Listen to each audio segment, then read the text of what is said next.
주셔서 예수 그리스도의 이름으로 감사하며 기도하옵나이다. 아멘. 할렐루야.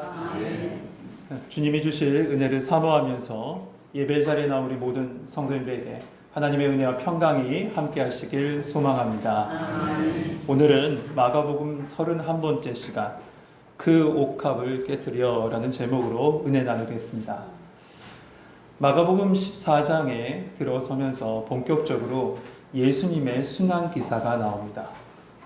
13장에 보면 예수님은 성전에서 바리새인, 서기관, 사두개인, 심지어 헤롯 땅으로부터 수많은 질문을 받으셨습니다. 이 질문은 말씀에 대한 궁금증을 가지고 한 질문 혹은 진리에 대한 궁금증을 가지고 한 질문은 아니었어요.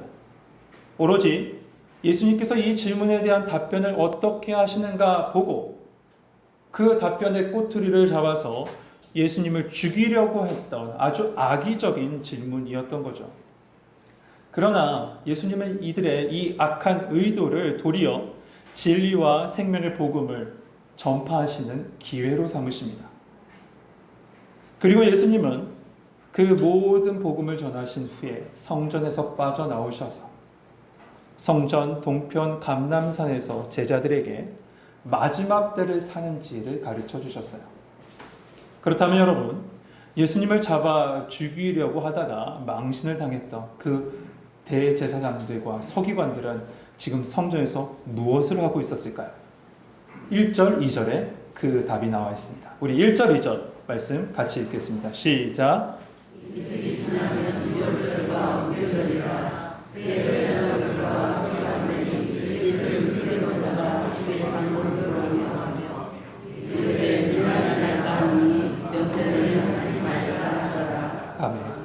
대제사장과 서기관들은 예수님을 잡아 죽이려는 아주 구체적인 흉계를 지금 꾸미고 있는 겁니다.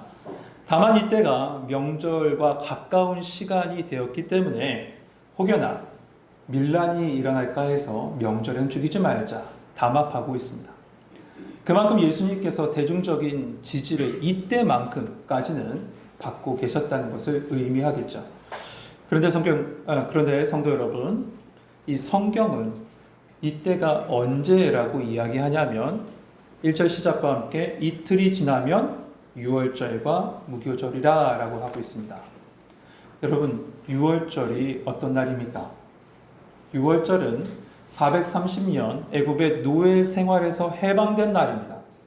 하지만 그보다 앞서 이전에 생각해야 될 것은 죽음의 사자가 이 어린 양의 보혈로 말미암아 유대인 가정을 패스오버, 지나간 것을 감사하며 기념한 날이 바로 유월절입니다. 그러니까 사망에서 생명으로 건진받은 날이죠. 그런데 그 생명의 날, 구원과 생명의 날에 제사장들과 서기관들 지금 뭘 하고 있다는 거죠? 예수님을 죽일 방도를 찾고 있어요. 그럴 계획을 하고 있다는 겁니다. 또한 이 날을 이 무교절과 가까운 날이다라고 얘기했습니다. 무교절은 또 뭡니까? 이스라엘 백성들이 애굽 땅에서 살았을 때 그 고통을, 그 고난을 잊지 않고 기억하고자 누룩을 넣지 않는 빵을 먹으면서 하나님의 은혜에 감사했던 날입니다. 그날이 무교절이에요. 그런데 이 제사장들과 서기관들은 자신 안에 있는 죄악의 누룩은 제거할 생각을 하잖아요. 자기 안에 있는 죄악의 누룩은 없앨 생각을 하지 않고 예수님을 제거하려고 합니다. 이러한 모습은요, 이 부분만 있는 것이 아니라 좀 뒤로 내려와서 우리가 읽지 않았지만 10절에서부터 11절도 계속됩니다. 10절, 11절 한번 보시죠. 열둘 중에 하나인 가룟 유다가 예수를 넘겨주려고 대제사장에 가매 그들이 듣고 기뻐하여 돈을 주기로 약속하니 유다가 예수를 어떻게 넘겨줄까 하고 그 기회를 찾더라. 지금 3년 반 동안 예수님과 함께 했던, 동고동락을 다 했던 이 가룟 유다가 예수님을 배반하는 음모를 좀 꾸미고 있는 겁니다. 그러니까 이 14장 시작과 함께 아주 악하고 짙은 어두움이 지금 쫙 물들고 있는 거예요. 캠퍼스에 검은색으로 덧칠되고 또 덧칠되고 있는 거죠. 그런데 이때 그 어둠을 뚫고 진리와 생명의 빛이 비춰지니 바로 3절에서부터 9절에 나온 옥합을 깨어 향유를 부은 그 여인의 이야기입니다.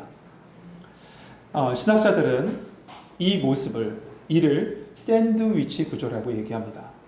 그러니까 대제사장과 선지자들, 서기관들이 예수님을 잡아 죽이려는 음모를 1절과 2절에 딱 배치해 놓고 10절과 11절에 예수님을 쫓아가다가 결국엔 예수님을 배신하려는 이 가룟유다의 배신을 딱 두 군데다 놓은 겁니다. 그리고 그 사이에 한 익명의 여인의 아름다운 고백과 아름다운 헌신과 아름다운 예배를 딱 배치해 놓은 거죠. 여러분, 오늘 우리가 읽은 마가복음에는 이 향유 옥합을 깨트린 여인의 이름이 거론되지 않지만 병행 본문인 요한복음에는 그녀의 이름이 나와 있습니다. 그녀 누굴까요? 맞습니다. 바로 나사로에 누이면서 마르다의 동생인 마리아입니다. 이제 그 마리아, 그녀의 그 아름다운 고백과 헌신과 예배를 좀 더 한번 자세하게 한번 살펴보겠습니다.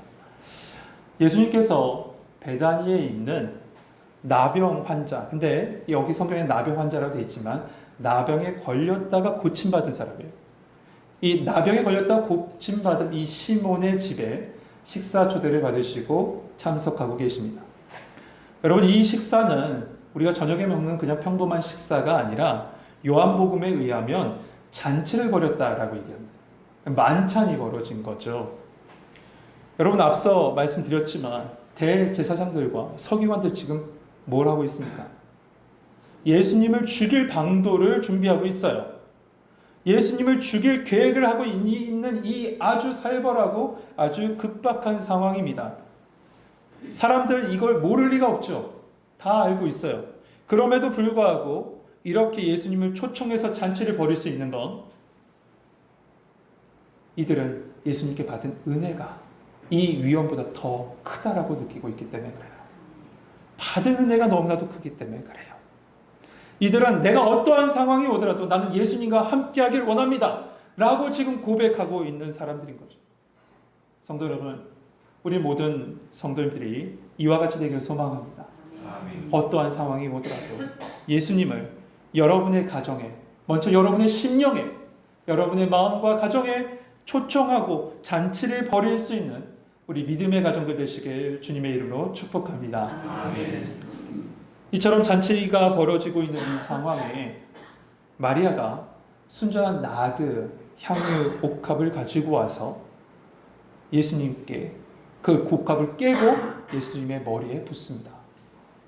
여러분, 이 나드라는 향유는요, 저기 히말라야 산지에 사는 스파이크 나르드라는 식물을 즙을 내서 이 기름으로 만든 향유가 바로 나드 향유입니다.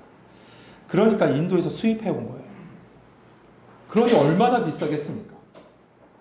5절 말씀에 보면 이 향유의 가격이 좋기 300데나리온 정도 된다고 했습니다.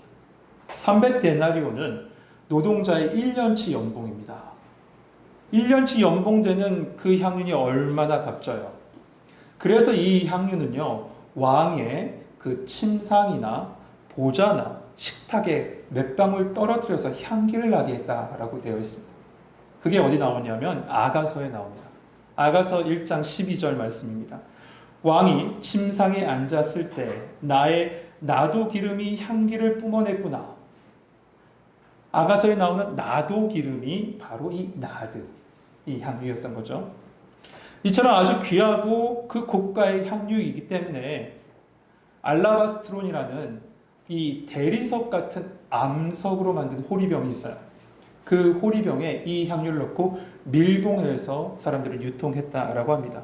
향기가 빠져나가면 되지 않으니까요. 아주 강한 호리병, 아주 고급스러운 호리병에 담아서 유통한 거죠. 그런데 마리아는 이 옥합을 깨트려서 예수님의 머리에 부은 겁니다.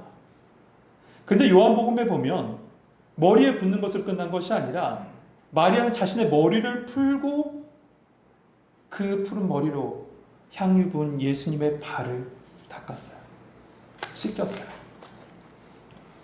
여러분, 고대 근동의 사회에서는요, 여인들이 이 남성들이 가득한, 남성들이 득실거리는 그 자리에 나타난 일은 거의 없었대요. 피해 다녔죠. 특별히 남성들이 식사하는 자리에 여인들이 들어온 모습은 정말 희귀한 모습이에요. 그리고 남성들도 충격받았어요. 왜 왔지? 하면서. 그런데 그곳에 지금 마리아가 온 겁니다. 오기만 했나요? 갑자기 향유를 딱 깨트리고 향유를 머리부터 발끝까지 붓고 그 머리를 풀어 헤치더니 예수님이 발을 닦고 있어요. 당시에 정숙한 여인들은요, 머리를 풀어 헤치지 않았어요. 이 머리를 풀어 헤치는 이 모습은 매우 부도덕적인 행위로 보았던 시대입니다. 그런데 지금 그 머리를 풀어 헤칠 뿐만 아니라 어떻게 해요? 그 머리카락으로 한 남성의 발을 씻기고 있어요. 야, 이건 도저히 있을 수 없는 행위인 거죠. 있을 수 없는 일이에요. 아니, 지금으로도 따져봅시다. 지금도 이런 일이 있을 수 있습니까? 생각해 보세요. 그 누가 자신의 머리를 풀어서 다른 사람이 냄새 나는 발을 씻길 수 있습니까? 부모 자식과에도 못할걸요? 이거는? 그럼에도 이렇게 행했다는 건 특별한 의미가 있다는 거예요. 어떤 의미일까요? 예수님의 머리에 향유를, 특별히 나드 향유를 부은 것은, 나드 기름을 부은 것은 이것입니다. 예수님은 기름 부음 받은 자이십니다. 왕이요 선지자요 제사장으로 오신 기름 부음 받은 자 그리스도 메시아십니다라는 고백이에요. 그러니까 이 마리아는 당신은 약속하신, 하나님께서 약속하신 그리스도시군요. 나는 당신을 그렇게 믿습니다라고 고백하고 있는 겁니다. 그리고 또한 예수님의 발에 향유를 붓고 그 머리털로 닦는 행위는 왕이신 예수님 앞에 무릎 꿇고 경배하는 모습이에요. 이처럼 마리아는 예수님을 그리스도로, 메시아로 믿고 그 믿음의 고백을 지금 하고 있는 거죠. 그런데 이때 말이에요. 이 모습과 달리 분을 내는 사람들이 있었어요. 4절 5절 보시죠. 어떤 사람들이 화를 내어 서로 말하되 어찌하여 이 향유를 허비하는가? 이 향유를 300데나리온 이상에 팔아 가난한 자들에게 줄 수 있겠도다 하며 그 여자를 어떻게 했다고요? 책망했대요. 여러분, 여기서 화를 내는 사람이 누군지 마가복음은 밝히지 않고 있죠. 어떤 사람이라고 하죠. 그러나 요한복음 12장 4절에 보면 이가 누군지 압니다. 누굴까요? 가룟 유다입니다. 가룟 유다였어요. 여러분, 여기서 기억하실 것이 있습니다. 우리 성도님들이 순수하게 희생하고 헌신하고 봉사를 해도 모든 사람들이 칭찬을 하는 것은 아니라는 사실 말이에요.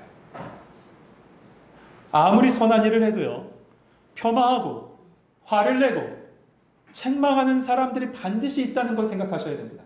아니, 각오하셔야 돼요. 그러므로 우리가 무언가를 헌신할 때, 봉사할 때, 여러분, 사람의 판단 따위에 기대지 마십시오. 오직 하나님만 바라보시길 소망합니다. 아멘. 갈라디아서 1장 10절에 말씀하죠. 내가 사람에게 좋게 하랴. 하나님께 좋게 하랴. 사람의 기쁨을 구하랴. 사람의 기쁨을 구한다면 그리스도의 종이 아니니라 라고 했습니다. 그렇습니다. 내가 드리는 헌신이 하나님 보시기에 어떠한가? 그것만 생각하세요. 그랬을 때 우리는 상처받지 않고 일관되게 그리고 끝까지 충성 봉사할 줄 믿습니다. 아멘. 여러분, 이 300데나리온, 이 돈이 도대체 누구의 것입니까? 가룟 유다의 것이었나요? 아니잖아요. 여인의 돈이었죠. 그런데 가룟 유다는 자기의 돈도 아니면서 다른 사람의 헌신을 폄하해요. 그런데 이 일은 우리의 인생 가운데, 우리의 삶 가운데 실제적으로 비일비재하게 일어납니다. 이렇게 비난하는 사람들은요, 항상 합리적인 이유를 대요. 오늘 본문에도 그러죠. 가룟 유다가 뭐라고 얘기합니까? 가난한 자를 도울 수 있는데 왜 이걸 허비하는 거예요? 이 말을 들으면 우리가 이성적으로 따져보면 맞는 얘기 같아요. 이해가 돼요. 그렇죠. 한순간에 부어질 바에는 이것을 팔아서 가난한 자를 돕는 게 더 낫다라고 생각하죠. 하지만 그의 속내는 그렇지 않았어요. 가난한 자를 생각하는 척 했지만 그 속은 그 돈을 갈취하려는 생각밖에 없었습니다. 여러분, 세상에는요, 정의를 부르짖으면서 뒤로 불법을 행하는 사람들이 많아요. 가난한 자를 운운하지만 정작 본인은 가난한 자를 위해서 조금의 희생도 하지 않는 사람들을 봅니다. 아니 오히려 그 가난한 자를 이용해서 자신의 목적을 이루려는 사람들이 더 있어요. 이들은 가난한 자를 생각해서 이런 얘기를 하지 않습니다. 자기의 사욕을 위해서 이런 얘기를 하고 행동하는 거예요. 사랑이 아니에요. 사욕이에요. 그래서 원래 자신의 의도는 감춘 채 어떻게 합니까? 그럴싸한 명분을 일단 내세우죠. 그리고 자신의 말을 그 명분으로 포장해버려요. 반면에 마리아는 어땠어요? 마리아의 행동은 정말 사심이 없는 그냥 사랑의 몸짓이었습니다. 사랑의 몸짓. 여러분 사랑하면요 계산하지 않습니다. 계산하는 사랑은요 사랑이 아니에요. 진짜 사랑은 주어도 모자람을 느끼는 게 사랑 아니에요? 마음껏 퍼줘도 모자람을 느끼는 게 사랑이에요. 그러므로 참된 성도는 계산적인 사랑을 하지 않습니다. 아니 계산적인 사랑을 넘어서 가치를 분별하는 사랑을 합니다. 그것이 바로 그리스도인들이에요. 왜냐하면 하나님께서 아낌없이 우리를 위해서 나를 위해서 자신의 모든 것 대신 예수 그리스도를 나 같은 연약한 자를 위해서 예수 그리스도를 십자가에 내어주셨기 때문에 그래요. 십자가에서 하나님의 완전한 사랑을 우리에게 보이셨지 않습니까? 그럼 우리는 그 사랑을 알기에 아니 그 사랑을 받았기 때문에 계산하는 것이 아니라 가치를 분별하여 사랑하는 것 그것이 바로 크리스찬일 줄 믿습니다. 아멘. 여러분 주님 사랑하십니까? 아멘. 이 정도면 충분하지 라고 마음속 한편에 생각하고 계시진 않으신지요? 그렇다면 죄송합니다만 다시 생각하세요. 주님 정말 사랑하는지 말이에요. 1816년에 스코틀랜드의 한 교회에 예배 시간이었습니다. 그 시간은 특별히 성교 헌금을 드리는 시간이었어요. 헌금위원들이 헌금을 걷기 위해서 이렇게 예배당을 돌아다니고 헌금을 거둔 후에 그 헌금 바구니 우리처럼 이 강단 앞에 딱 놓았습니다. 그런데 그때 한 10살 정도 된 한 소년이 그 헌금 바구니가 놓여 있는 그곳에 딱 오는 거예요. 그러더니 그 헌금 바구니 안으로 쑥 들어간 거예요. 헌금 바구니가 좀 컸나 봐요. 우리 좀 키워야 되겠습니다. 사람들이 놀랬겠죠. 그런데 그 소년이 그 바구니 안에서 이렇게 기도했답니다. 하나님, 저는 헌금할 돈이 없습니다. 그래서 제 몸을 헌금으로 바칩니다. 받아주세요. 저희 교회는 사람이 들어갈 정도의 헌금 바구니는 아니니까 혹시 이 시간에 마음에 울림이 있어도 바구니 안으로는 들어가지 마시고 조용히 하나님께 기도하십시오. 그런데 여러분 이 소년이 어떻게 됐을까요? 그로부터 13년 후에 스코틀랜드 교회 최초로 해외 선교사를 파송했는데 그 소년이 파송됐습니다. 바로 그분이 누구냐면 알렉산더 더프라는 선교사예요.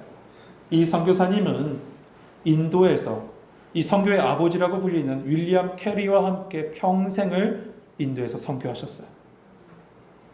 마지막 그의 몸이 다 돼서 스코틀랜드에 돌아왔을 때 스코틀랜드 교회와 에딘버러 그 대학 강단에서 그는 이렇게 선포합니다. 제발 인도 땅을 기억해 주십시오. 제발 선교사로 지원해 주세요. 선교사로 지원하실 분 손 들어보세요 했더니 아무도 안 들어요. 그 순간에 쇼크를 먹어서 쓰러져 버립니다. 사람들은 끌어내려서 다시 병원으로 옮기려고 하는데 어떻게 깨서 그 선교사님 다시 일어나서 다시 선포해요. 저는 다시 인도 땅으로 돌아가겠습니다. 그러니 저는 그곳에서 죽을 테니 만약에 제가 죽는 그 순간 저를 화장해서 겐지스강에 뿌려주십시오. 그리고 제발 이 인도 땅을 위해서 선교하실 선교사님들 필요합니다. 제발 부탁입니다. 지원해 주세요. 그랬을 때 여러 선교사님이 그때 지원하셨대요. 이렇게 평생 선교사의 주의 복음을 전하는데 헌신했던 분이 바로 알렉산더 더프 선교사예요. 여러분, 사람들은 온전한 헌신을 완전히 드리는 이러한 헌신을 어리석다라고 얘기합니다. 그러나 하나님은 그 모습을 어떻게 보실까요? 하나님 너무나도 아름답고 기쁜 모습으로 바라보실 줄 믿습니다. 아멘. 다윗이 예루살렘으로 하나님의 법궤가 들어왔을 때 그 순간 그는 왕이란 지위, 그 모든 것 다 버리고 바지가 벗겨지는지도 모르고 기뻐 뛰며 찬양했습니다. 그러자 그 모습을 지켜봤던 아내 미갈이 뭐라고 얘기하냐면 어찌 왕이 채통이 없이 하체를 드러내는가 라고 얘기합니다. 그러면서 업신여겨요. 성경에 정확하게 기록되어 있습니다. 업신여겼다고. 그러나 다윗은 뭐라고 하죠? 이렇게 얘기해요. 나는 이보다 더 낮아져서 스스로 천하게 보일지라도 나는 여호와 앞에서 뛰놀리라. 더 낮아지고 더 낮아지고 사람들이 손가락질해도 나는 괜찮아. 오직 하나님만 찬양하고 하나님께 영광 돌린다면 괜찮다는 거예요. 이러한 아낌없는 헌신이 예배가 마리아의 모습 속에서 드러나죠. 근데 그들을 이 마리아를 비난하는 사람들이 있었습니다. 이에 대해서 예수님께서 뭐라고 말씀하십니까? 6절 말씀 같이 한번 읽어보시죠. 6절 같이 읽겠습니다. 시작.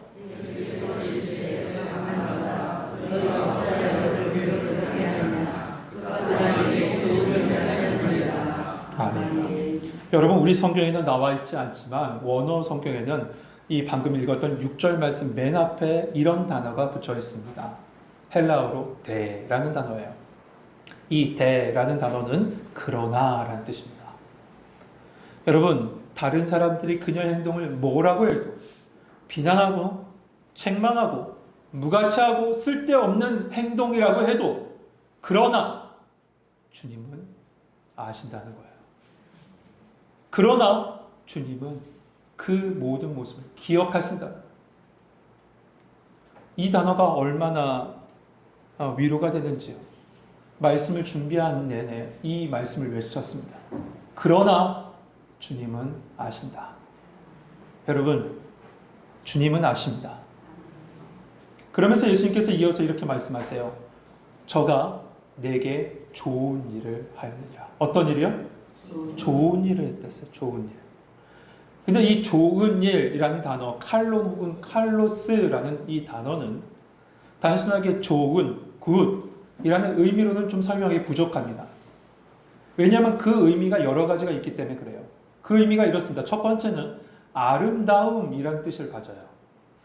그래서 이 뜻대로 어떤 영어 번역은 beautiful이라고 번역해 놓기도 합니다.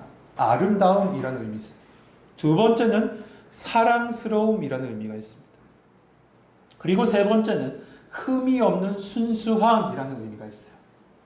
그러니까 예수님께서 마리아에게 지금 이 말은 사실 대중들에게 비난하고 있는 그들에게 하고 있는 얘기지만 마리아에게도 하고 있는 얘기예요. 뭐라고 말씀하시냐면 야, 너의 헌신 너무 아름답구나. 야, 너의 헌신 너무 사랑스럽구나. 너의 헌신이 너무 순수하구나. 예수님께서 마리아에게 지금 말씀하고 계신 겁니다. 소망합니다. 아멘. 여러분의 고백과 여러분의 헌신과 예배가 이렇게 예수님께서 받아주시길 소망합니다. 아멘.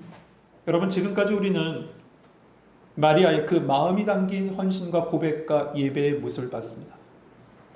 그런데 여러분 마음 한편에 계속 이런 질문을 던지고 계시지 않으셨어요? 아니 어떻게 저럴 수 있지? 아니 어떻게 저렇게 헌신할 수 있지? 아니 어떻게 자신의 모든 재물을 저렇게 다 내줄 수 있지? 여러분 마리아는 부자가 아니었어요. 부자가 아닙니다. 이 마리아가 사는 동네 어디 살았다고 얘기합니까? 베단입니다. 베단이는 예루살렘 구 중심가에서 멀리 떨어져 있는 요단 동편 동남쪽에 있는 도시입니다. 곳이에요. 그리고 특별히 이 베다니의 뜻이 어떤 뜻을 가지고 있냐면 고통받고 아파하는 자들의 집이라는 뜻이에요. 그러니 그곳에 사는 사람들이 어떤 사람이겠습니까? 특별히 나병 환자라는 부분이 계속 언급되는데 이 쿰란 문서에 보니까 이곳에 나병인 수용시설이 있었다라고 얘기해요. 그러니 낙후된 곳이겠죠. 혐오시설이 있는 곳이었으니 말이에요. 그런 곳에서 이 마리아는 자신이 모으고 어떤 이들은 이 향유 옥합이 그의 결혼 지참금이었을 것이다 라고 얘기합니다. 모으고 또 모았던 이 향유옥합을 한순간에 딱 깨서 완전히 내어드렸고, 그리고 그 여인의 고귀한 자태와 그 품위를 버려버렸고 자신의 머리카락을 들여 예수님을 섬겼던 이 모습. 아니 어떻게 이렇게 할 수가 있을까? 우리 마음속 계속 의문을 들 겁니다. 근데 그것을 알기 위해서는요, 예수님과 이 마리아의 만남을 먼저 살펴보셔야 돼요. 누가복음 10장에 보면 우리가 잘 아는 말씀이 나옵니다. 이 마리아와 마르다의 집에 예수님을 초청하죠. 그때 마르다는 부엌에서 부엌 일을 합니다. 그때 마리아는 어떤 일을 하고 있어요?